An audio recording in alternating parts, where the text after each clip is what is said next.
In today's video, we're going to talk a little bit about handling the insureds, or shall I say, how to handle insureds who give you a call after the inspection has already been completed. How many of you have ever received a phone call from an insured after you've already done the inspection? Don't that catch you off guard? When you're expecting a call from maybe someone who you've already called and left a voicemail for or something. You're trying to set these appointments up. So that makes you have to answer your phone. You can't miss out on every phone call. And when you answer, lo and behold, it's somebody who you've already inspected. And they either have an issue or some another. Well, we're going to talk about that. And it's just a little lighthearted video I decided I'd do today because I have so many different scenarios to give you guys, but I'm not going to give you but a few because time won't allow all of that. But we're going to jump right into it, and then later on maybe you guys can drop in the comment section and let me know how many times have you actually received a call from an insured because they didn't like something that happened pertaining to your inspection, or they had some sort of question because of something that the carrier has decided to do after your inspection. All right, so my very first one that I actually ever recall,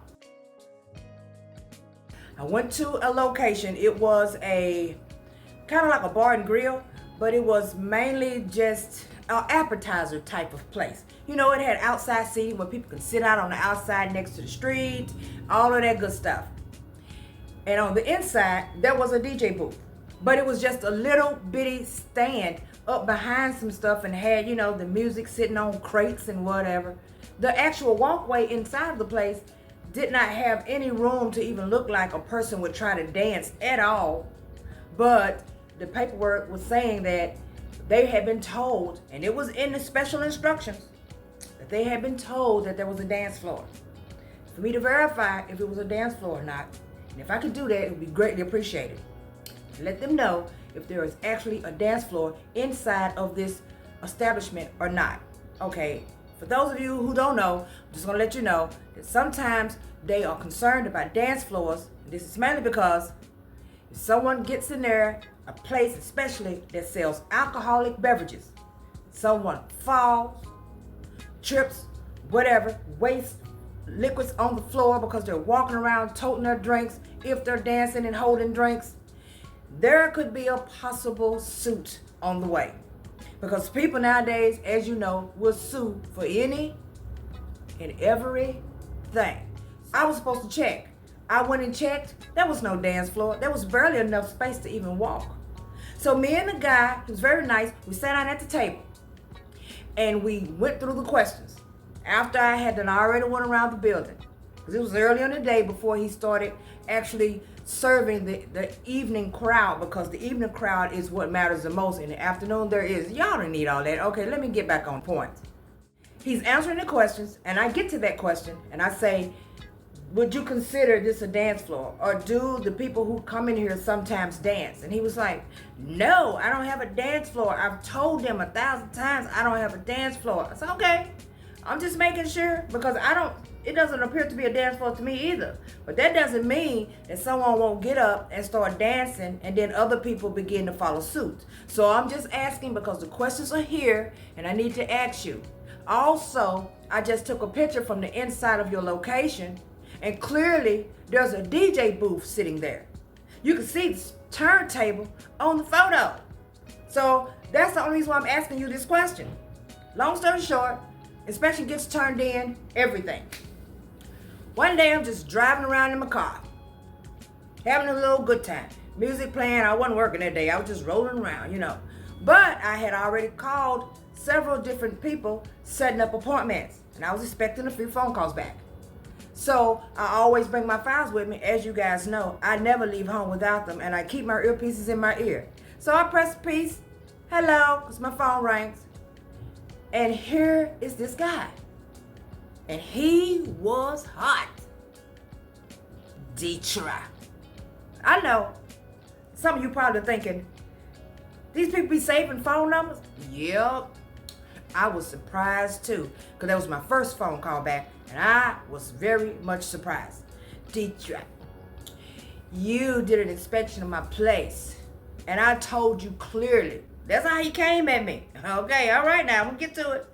And I told you clearly that I did not have a dance floor. Somehow or another, you must have taken it upon yourself to tell them folks that I did. Okay. Calm down, sir.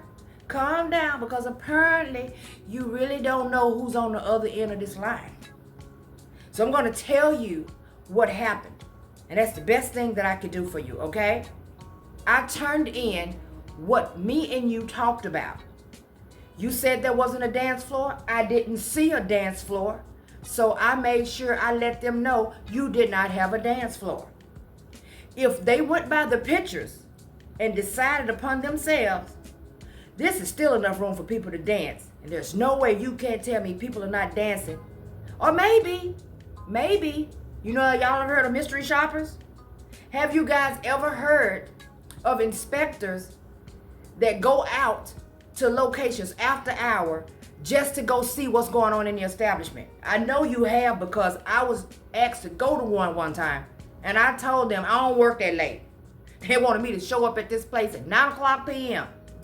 Already open, told me it was supposed to be a surprise visit, so don't call and let nobody know you coming. Now you already know I wasn't getting down with that. But what if they had one of those people actually come into the location to see what exactly is going on in there? And they see these young folks bouncing around,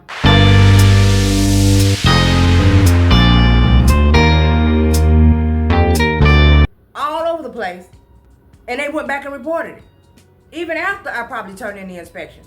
So I told him, whatever the case may be, you need to take that up with your carrier. I called them, and I can't seem to get anyone on the phone that has anything worth listening to.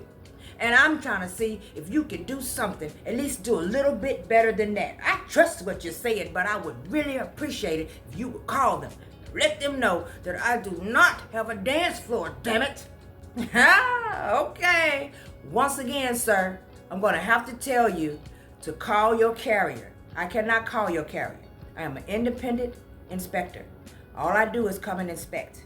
I don't know all of those phone numbers, and neither do I want to know. If you can't get a hold of somebody, the only thing I can suggest is you either continue to call or call your agency. There you have it. But that one right there was one that I was in disbelief of. He tried to steal my piece. And since my story times be so long, I'm not gonna drag out this video, okay? But what I would like for you guys to drop it in the comment section and tell me, have you ever had someone contact you after you've done an inspection? And for the newcomers, those of you who are looking into coming into this arena, have you ever even thought that maybe someone would probably be calling you back? If someone has called you guys, please drop it in the comment section. Let me know what has happened, and you know I will bring you another story another time. But until then, you guys know what to do. Like, subscribe, turn on the notification bell. Thank you guys so much for watching. Enjoy the rest of your day.